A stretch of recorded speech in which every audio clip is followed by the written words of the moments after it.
Matagal ko nang gustong gawin ang video na ito dahil matagal na rin akong naghuhula tungkol sa Australia sa iba't ibang mga video. Masasabi kong mga 4 na taon na siguro dahil 5 taon na ang nakalipas mula nang pumunta ako sa Europa at doon ko mismo nakita ang epekto ng malawakang migrasyon sa loob ng maraming henerasyon. Nakita ko, kaya naintindihan kong ibig nilang sabihin sa multikulturalismo. Noon, iba ang Australia. Matagal ko na itong inoobserbahan at sa mga lumakong video, sinabi ko na mangyayari rin ito sa Australia. Madalas ko yung sabihin noon, kaya nagsisimula na itong mangyari ngayon. Gusto ko lang ibahagi sa inyo ang 10 kong pangunahing prediksyon tungkol sa Australia. Kung ano ang makikita ninyo sa mga susunod na taon. At hindi ko lang ito basta-basta iniimbento. Hindi ko ito ginagawa-gawa lang. Karamihan sa inyo ay malamang na nakikita na nangyayari na ito sa harap ng ating mga mata. Pero isipin ninyo na kung ano man ang nakikita ninyo ngayon ay magiging 10 beses pang mas matindi. Sa tingin ko, 2 taon ang nakalipas.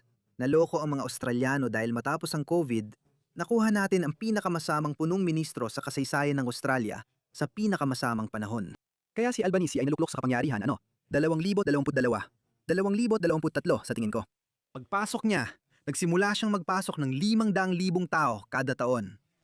Sa unang mga taon, wala tayong napansin. Ngayon, ang una kong malaking prediksyon ay mas madalas ninyo makikita ang mga suburbs sa Australia, lalo sa Melbourne at Sydney. At pagkatapos, kakalat nito sa iba pang mga lungsod na unti-unting hindi na magmumukhang Australiano at mas magiging parang mga bansa sa ikatlong mundo. Sinasabi ko na magmumukha itong parang ikatlong mundo. Hindi lang basta makakakita ka ng mga taong ibang itsura na laging pinapaliit ni Anthony Albanese sa ganung issue na para bang gusto lang ng mga tao na bumalik sa Australia noong dekada 70. Galit sila sa'yo dahil kakaiba ka. Hindi lang ito tungkol sa kulay ng balat, kundi sa kabuuang itsura ng rehiyon. Hindi dahil iba ang lahi ng mga taong ito, kundi makikita mo na mas maraming nagtatapon ng basura kung saan-saan, mas maraming kalat sa mga kalsada. Nakita na natin yan sa UK at kamakailan pati sa Hapon. Kilala ang Hapon bilang isa sa pinakamalilinis na bansa sa mundo dahil likas na bahagi ito ng kanilang kultura at pag-iisip. Kaya mahalaga talaga sa kanila ang kalinisan. Ngayon, sa nakaraang taon, sinimula na nilang bahay ng kanilang bansa ng mga migranteng mula sa mga bansang third world. At makikita mo ngayon sa maraming video na nagkalat ang basura kahit saan, may mga nagtatapon ng basura kung saan-saan, at may mga taong iniiwan ang kanilang kalat kahit saan. Nangyayari na yan sa UK. Sa mga lugar ng Muslim o Indian tulad ng South Hall, mapapansin mong parang hindi ka na nasa London. Parang nasa India ko o nasa Pakistan o kung saan mang lugar. Kaya mas marami ka pang makikitang ganyan. Ngayon, nakikita mo yan sa Bankstown sa Sydney, siguro sa Leichhardt, Noble Park, Sandown Park sa Melbourne. Kaya nakikita mo talaga yan. Ngayon, magsisimula na rin kumalat yan sa iba pang mga suburb. Mangyayari talaga yan. Wala ka nang magagawa, kundi bumoto ng isang matinding, right-wing na partido politikal tulad ng One Nation at umasa na maibabalik natin ang dating kalakaran. Pero hanggat nananatili sa kapangyarihan ng Labor, pag-iiba talaga ang itsura ng Australia kumpara sa nakasanayan mong Australia. Pangalawa, kapansin-pansin na ang pagtaas ng krimen. Hindi na matatanggi ang datos at pati centrist at center-leftist, hindi na binabaliwala ito ngayon. Aminado sila na dala ng mga galing third world ang kanilang pinapahalaga, pati pagnanakaw, ang gagahasa at pagnanakaw sa bahay. Lahat ito ay tumataas. Nararanasan din namin yan dito sa Australia pero mas maliit. Sa ngayon, may mga Aprikanong gang na gumagawa nito. Sigurado akong nakita mo na ang mga firebombing sa nightclub, tindahan ng alak, bahay aliwan at strip club. May isang lalaking mula sa gitnang silangan na nagsabi ng taong, nakalimutan ko ang pangalan niya. Ang taong nasa likod ng mga pag-ataking ito ay gumagamit ng mga kabataang Aprikano para isagawa ang mga ito. Pero hindi siya nanginghikil ng pera. Sinabi pa niya na ang mga bagay na ito ay haram, kaya yan ang isang aspeto. Ito ay ideolohikal na kilusan, hindi lang maliit na krimen. Kaya asahan mong dadami pa ito at makikita mo ang de facto na Sharia. Nakita namin, obserbahan namin ang fenomeno na yan sa UK halos 10 taon na ang nakalipas. Nagpakita ako ng maraming ganong video kung saan may Sharia patrol, mga Muslim na nanggingialam at nanghaharas ng babae at homosexual. Umalis ka dyan. Nakita mo na rin yan sa Australia, kung saan may mga Muslim na lalaki niloloko ang mga bakla sa Grindr. Kumalat na ang mga video na yon. Hindi ko na kailangang ipakita pa. Kaya makakakita ka pa ng iba niyan. Crime na hindi likas sa Australia. Alam mo, may sarili namang bahagi ng mga kriminal na gawain ng mga Australiano. Pero hindi ganoon ang kalikasan nito. Hindi ito gaya ng ginagawa ng mga Australiano noon. Halimbawa, bibigyan kita ng isa. Ang mga Australiano, kahit nung kasagsagan ng gangland warfare, hindi pumapasok sa bahay ng iba. Madalas silang magkaroon ng drive-by shootings. Pero sa hindi malamang dahilan, hindi sila pumapasok. Hindi sila pumapasok sa loob ng bahay. Pero itong mga African gang, pinakita nila na hindi. Wala silang pakialam sa hangganan na yon. Gustong-gusto nilang pumasok. Talagang pumapasok sila. May ilang namatay sa kasamaang palad dahil yan ang ibig naming sabihin sa banyagang kultura. Kaya kapag may taong mula sa ibang kultura, dala rin nila ang pananaw, mga gawain at klase ng krimen ng kanilang kultura. Mas makikita mo pa yan. Pangatlo, mahalaga ito. Mga babaeng Australiano. Ang mga babaeng Australiano ay makakaranas ng biglaang pagtaas ng karahasan, lalo na ng sexual na karahasan laban sa kanila. May ilan nagsasabi na nakita na natin mga kasong kahawig na ginagawa ng grooming gang. Kailangan mong maintindihan ang pagkakaiba. Oo, marami ring PDF sa Australia, katulad ng sa UK. Pero may bagong uri na lumitaw. Kaya may pang-aabusong sexual sa mga bata sa UK. Ganito nila ito hinati. CSE ay pang-abusong sexual sa bata at ang GCSE ay pangkatang pang-abusong sexual sa mga bata. Napansin nila na sa CSE, karamihan ng pang-aabusong sexual sa bata ay gawa ng mga puting lalaki. Alam mo yung nag-iisang pedophile na naghihintay lang na akitin ng isang bata? Alam mo yung karaniwang stereotype na palakad-lakad lang sa paligid ng paaralan o palaruan at kung ano-ano pa? Kapag nahuli siya, makukulong siya at makakamit ang hustisya. Ganyan ang kultura at pagharap ng lipunang kanluranin sa problemang yan. Ngayon, ipapasok mo ang kulturang iba ang pananaw sa mga bata. Lalo na sa mga batang di mananampalataya at pati sa mga puting bata. Kaya ang ginagawa nila, ipinakilala nila ang bagong phenomenon na tinatawag na yung GCSU, kung saan inaakit nila ang mga bata, binibigyan ng alak, sigarilyo, at droga. At kung ikaw ay isang 13 o 14 na taong gulang na bata, kung ikaw ay isang batang mahina o madaling maapektuhan, sinasamantala nila ang kahinaan mong ito. Ang puting pamilya ay hindi kasing sabik pagsamantalahan ng 14 anyos na babae, kumpara sa taong mula sa banyagang kultura na itinuturing na mababang nilalang ang mga di mananampalataya. Iba ang trato nila sa kanila at may isang komunidad na natatangi sa Britanya. Ito ay komunidad ng British Pakistani, hindi mga British Sikh o mga British Bengali Muslim. Alam mo, ang mga British Bengali Muslim ay may sarili nilang mga problema sa krimen, pero hindi sila labis na kinakatawan sa issue ng grooming gang. Kaya ito ay mga British Pakistani. At kapag pinaghiwa-hiwalay mo pa ito, aling bahagi ng Pakistan ang Mirpur? Kaya 50% ng mga British Pakistani ay galing sa rehiyong tinatawag na Mirpur. Kaya napag-iiwanan ng rehiyong iyon sa Pakistan, hindi tulad ng mainstream na lipunang Pakistani.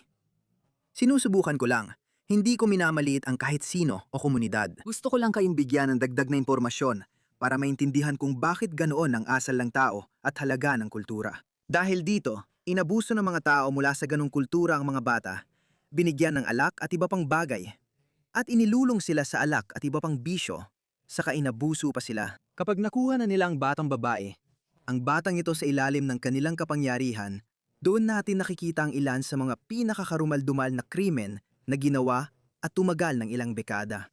Mas nakakaintriga pa na ang mga nasa kapangyarihan, gaya ng lokal na konsehal, pulis, at miyembro ng parlamento.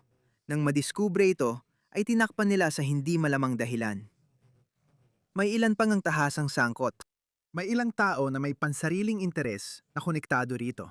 May mga taong itinago ito para hindi masira ang komunidad ng Muslim. Matagal nila itong tinakpan at itinanggi.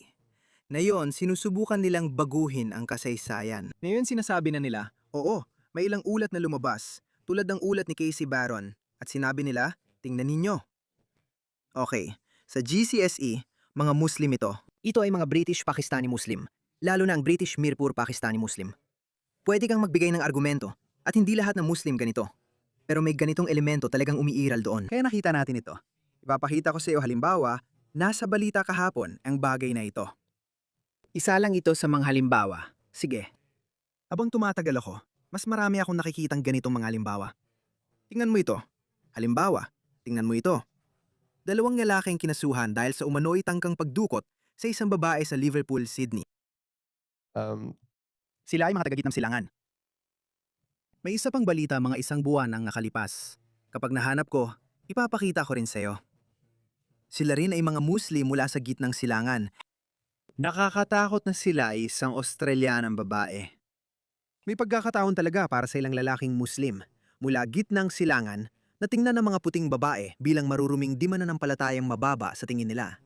Gaya ng sinabi ng ilang salarin sa grupong nagsasamantala sa mga bata na sangkot sa iskandalo. Tulad ng mga puting babaeng ito, tinatawag nila ng kung ano-anong mapanirang pangalan. Sabi nila, para lang to sa isang layunin ng mga ito, at yon ay yon. Kapag binanggit mo ang estadistikan ito sa mga kaliwa o nagdadahilan para sa third world migrants, sasabihin nilang ginagawa rin ito ng mga puting lalaki.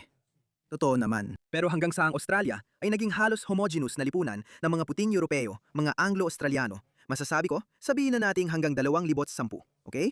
2010. 2015. Noon, 70% ng mga tao sa Australia ay puti. Malaking porsyento sa kanila ay mga Anglo-Australiano. Ang karahasang sexual, karahasang domestiko ay palaging bumababa. Bawat taon ay mas maganda kaysa sa nakaraang taon. Bakit? Dahil homogeneous ang lipunan, malakas ang suporta ng buong lipunan para wakasan ang karahasang domestiko at sexual laban sa kababaihan. Kaya taon-taon gumaganda ang mga bagay. At bumababa rin ang mga nasasawi at nasusugatan sa kalsada dahil mas madaling turuan ang mga lalaki mula sa isang homogeneous na lipunan kaysa sa mga galing sa ibang kultura. Halimbawa, kahit lumaki sa Australia, iba pa rin kung Sudanese ang bata. Kahit ipinanganak at lumaki siya sa Australia, hindi niya makikita ang mga patalastas laban sa karahasan sa tahanan at sexual na krimen tulad ng isang taong may kulturang Australiano. Hindi niya talaga ito makikita sa ganung paraan. Bakit? Dahil ang kanyang ama ay kumikilos sa ibang paraan.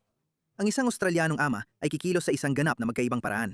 Oo, may ilang Australiano na um, uh, uh, gumagawa ng mga krimeng ito.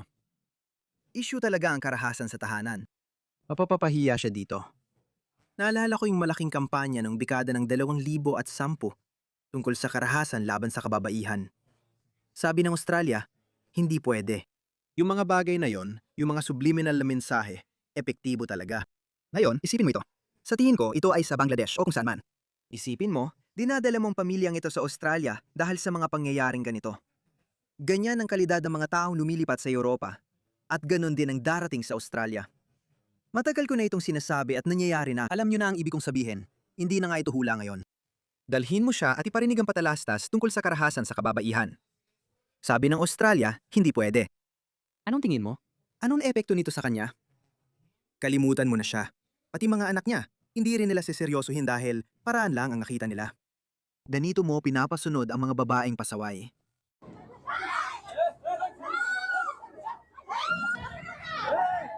Para enjoy lang talaga ang lahat sa baryo sa palabas. Tingnan mo. Ganito na ang ugali ng kabataan na yon. Hindi ko na ipapakita ang buong video, pero gets mo na. Sa tingin mo, ano mangyayari? Kaya ako ito sinasabi sa'yo dahil mali ang kanilang pananaw sa buhay. Kaya hindi ito magbubunga ng maganda. Ayon kay Anthony Albanese, kapag dumating ang migranteng iyon sa Australia, wala raw pinagkaiba siya sa'yo, sa akin, kay Hugh Jackman o kay Steve Irwin. Naisip ko kung ano ang pinagkaiba ng Australiano at migrante. Dahil hindi ko pa nakita na ginamit yun dati sa isang bansa na katulad ng atin. Sa isang bansa na katulad ng atin. Alam mo, may mga tao tayo na nasa matataas na posisyon sa ating gobyerno sa negosyo. Alam mo ba, ilang malalaking negosyante dito ay dating refugee at migrante. Magkaiba ba sila sa Australiano? Kaya lagi silang kumakapit sa maliit na porsyentong nagtagumpay. Sasabihin niya, kung siya ang masusunod, tingnan mo si Haris Sultan. Imigrante siya. Magdala pa tayo ng mas maraming Pakistani. Walang ni isa sa 100 ang magiging katulad ko. Hindi ito pagyayabang kundi katotohanan. Dahil kinailangan kong baguhin ang aking ideolohikal na pananaw. Kinailangan kong tuluyang bitawan ang aking kinalakihang kultura at palitan ito ng iba. Pero sa akademikong paraan lang naman. Sige, karamihan ng tao ay hindi gumagawa yan. Karamihan ng tao ay wala ring oras para dito. Hindi nila ginagawa yon. Ipinanganak at lumaki sila sa isang partikular na kultura. Ang kanilang mga gawi ay lubos nang nakatanim sa kanilang isipan at umaakto sila at kumikilos ayon dito. Maling akala na walang pinagkaiba ang migranteng tao at Australyano. Sinasabi ko sa iyo, mahalaga ang kultura. Kung magdadala ka ng 1,000,000 Norwegians, tataas ang iyong GDP. Mga etnikong Norwegian kapag nagdala ka ng 1,000,000 Bengali, Pakistani o Sudanese, siguradong bababa ang GDP mo. May datos din tayo dyan at ipinakita ko na yan dati. Kaya ngayon, walang pwedeng magsabi niyan. Noon, kapag kulang ang datos at estadistika, hindi tayo makapagbigay ng matibay na komento. Pero ngayon, alam na talaga natin. Tingnan mo ito. UK ito. Tanging mga puti lang ang nagbibigay ng sobra sa kinukuha nila, na ang average ay 1,400 at 44 na pounds. Kaya nitong nakakatulong sa pananalapi ang mga puti. Ang iba ay netong pabigat, gaya ng netong posisyon sa pananalapi ayon sa etnikong grupo sa UK. 2023, 2024. Ang isang pamilyang Asyano ay kumukuha ng 4,100 at 35 pounds bawat tao. Bawat tao ba yon? Oo, bawat tao. Hindi bawat sambahayan, pasensya na. At sa mga itim, mas tumataas pa ito. Sa ibang grupo, mas tumataas pa rin ito. Sa mixed, tumataas din ito. Kaya ang mga puting pamilya, mas malaki ang binabayad kaysa natatanggap. Sila lang ang ganyan. Kaya ang idea mo ng welfare state ay gumagana lang kung mas marami kang manggagawa at may kulturang masipag sa trabaho. Pero pag nagdala ka ng mga tao mula sa ibang third world na kultura na wala namang natanggap sa sariling bansa, iniisip nila, basta magkaanak ako ng magkaanak, gobyerno na ang bahala sa gastos. Kahit pa ang gobyerno ay gumagastos para dito sa mabuting dahilan na parang, sige, nag-i-invest tayo para sa kinabukasan natin. Ayos lang. Pero pinapapasok ninyo at binabayaran pa ninyo ang mga taong galit sa inyo. Pinalalaki ninyo ang susunod na henerasyon ng mga Muhammad Hijab at Ali Dawa at mga magiging recruiter ng ISIS sa hinaharap. Iyan ang pinalalaki ninyo. Kaya ito ay isang negatibong feedback loop na lalo lang lalala. Kaya mga kababaihang Australyano, tataas sa mga krimeng sexual laban sa inyo. Maganda kayo. Marami tayong ebidensya. Walang pwedeng magsabi na ito ay rasista o kung ano paman. Pang-apat, sa UK, kamakailan lang nagsimula sila ng kilusang Race the Colours.